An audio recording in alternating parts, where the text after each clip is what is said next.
The prodisc L total disc replacement from Synthes Spine is designed to reduce pain, preserve motion, and improve patient function in patients with degenerative disc disease at one level between L3 and S1.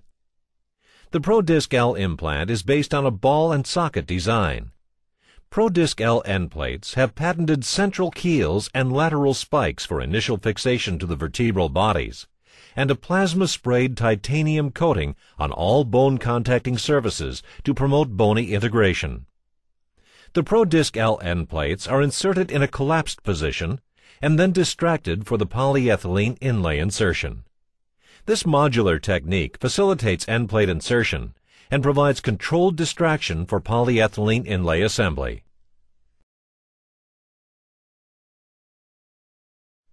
Identify and mark midline on the superior and inferior vertebral bodies adjacent to the operative level. Create an annulotomy centered on midline, wide enough to accommodate the prodisc L implant.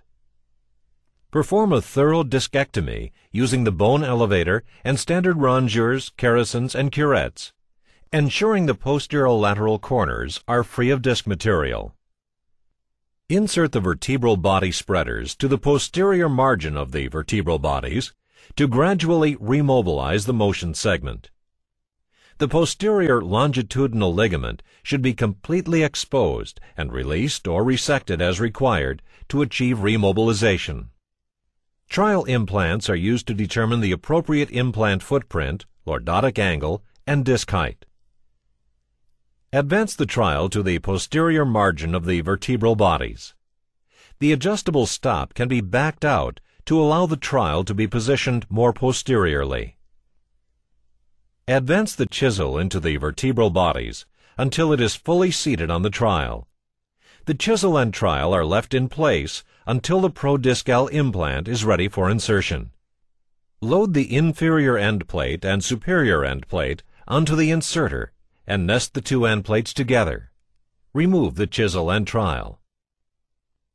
Align the keels of the prodisc L implant with the chisel cuts and insert the end plates to the posterior margin of the vertebral bodies.